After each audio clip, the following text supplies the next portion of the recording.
सकते हैं। खान जी को जो सिक्योरिटी मिला है उसके बाद क्या ये लगाए जा रहे हैं जो कहीं न कहीं सरकार उनसे खुश होता हुआ दिखाई दे रहा है, इसका क्या ये वाकई में ये मायने सही है? इस अफवाह को आप कैसे देख रहे हैं? देखिए, आजम खान को वो काफी पॉपुलर लीडर है उत्तर प्रदेश में और रहे हैं वो, और अभी भी है।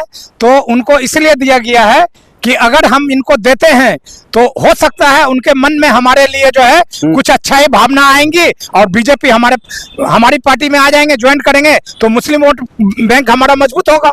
उनका यही मकसद है, और क्या है। नहीं तो इससे पहले जो है वो रहे हैं तो क्यों नहीं दे दिया उनको। ठीक है, इस वक्त हम अपने दर्शकों को एक चीज इसमें थोड़ा सा मैं ऐड करना चाहता हूँ। अगर सिक्योरिटी की जहां तक की बात है, जब उन पर जब वो विधायक थे, जब उन पर केस चल रहा था, उस वक्त तक उसके पास सिक्योरिटी था। जब उन पर सजा हुई, जब वो जो है जेल के अंदर गए, तो केंद्र सरकार ने उनकी सिक्योरिटी वापस ले लिया, और जब वो जेल से बाहर आए तो उनको वो सिक्योरिटी जो है देने का कामकाज किया। लेकिन आजम खान ने उस सिक्योरिटी लेने से मना कर दिया, और जब वो फिर से जेल से बाहर आए और लोगों का तादाद बढ़ गया मुलाकात करने को लेकर के, तो हालांकि फैसला ये लिया गया जो कहीं ना कहीं उनको सिक्योरिटी देना चाहिए, उनके जान को खतरा हो सकता है इन्हीं मामलों को लेकर के, जिसी पर हम अभी चर्चा कर रहे हैं। लेकिन सर, सवाल इस बीच में एक और निकल करके आ रहा है, जहां तक सिक्योरिटी का बात है, उनको तमाम पार्टियों से ऑफर देने की बात चल रही है। तो ऐसे बीच में 2027 का चुनाव ज्यादा दूर नहीं है, उसको लेकर के अभी से दमखम भरी जा रही है। आजम खान जी का एक अल्पसंख्यक में बहुत बड़ा चेहरा माना जाता है, तो इसका क्या और किस तरह से प्रभाव पड़ेगा, खासतौर पर अखिलेश यादव जी को लेकर के और उत्तर प्रदेश के चुनाव को लेकर के?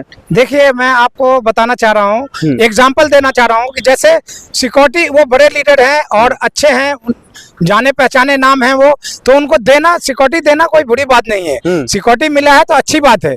मैंने आपको पहले भी बताया कि उनको अपना स्टैंड, जो जैसे पहले थे जहां, उनको वहीं रहना चाहिए, उसी स्टैंड पे कायम रहना चाहिए, मेरी ये राय है। लेकिन अखिलेश यादव जी उनसे मुलाकात करने के लिए जाते हैं, लेकिन तमाम और अन्य नेताओं से मुलाकात करने से मना कर देते आजम खान जी।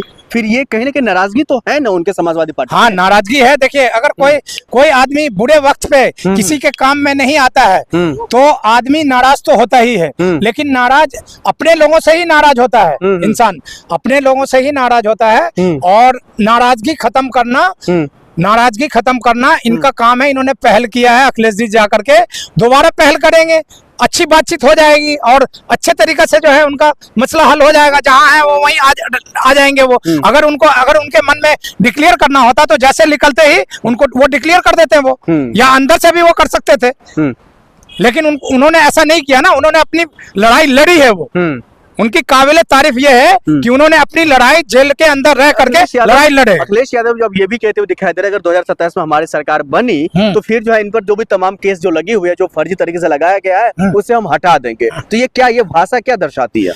देखिए, ये तो अगर उनके ऊपर वैसे भी हट जाएगा, अगर उनकी गलती नहीं होगी या इन्वॉल्व किसी केस में नहीं होंगे तो फर्जी में तो जज साहब तो वैसे उनको बरी कर देंगे, फिर इनकी थूथू होगी। ये चाह रहे हैं कि हमने उनको जबरदस्ती फंसाया है तो उनको हम ऐसा गिव एंड टेक कर ले, हम गिव एंड टेक करके जो है हम इनसे कर ले, जिससे हमारा हाथ भी मजबूत हो जाए, हमें वोट भी मिल जाए, हमें इसका फायदा हो जाए, हमें मुस्लिम वोट मुझे मिले और इसका फायदा हो, इसीलिए वो पहल करना चाह रहे हैं। ठीक है, बहुत शुक्रिया बातचीत करने के लिए। लेकिन देखना यही होगा जो आखिरकार जिस तरीके से एक तरफ अटकलें आजम खान जी को लेकर के लगाई जा रही है, दूसरी तरफ जो है ओपी राजभर के पार्टी से उनका बेटा खुलेआम तौर पर जो है ये कहते हुए दिखाई दे रहे हैं जो उनका स्वागत हम कर रहे हैं, और जिस तरीके से वो दलितों की बात, माइनॉरिटी की बात जिस तरीके से जो है पक्ष रखते हुए दिखाई दे रहे हैं, ऐसे वक्त में उनकी जगह जो है हमारे पार्टी में अगर वो आते हैं तो हमारे पार्टी का दरवाजा उनके लिए खुला हुआ है। लेकिन ऐसे में देखना ये होगा कि क्या वाकई में वो उस तरफ झुकाव रखते हैं, ये तो खैर आने वाले वक्त में ही पता चलेगा। आप देखते हैं फॉरवर्ड न्यूज़। नमस्कार।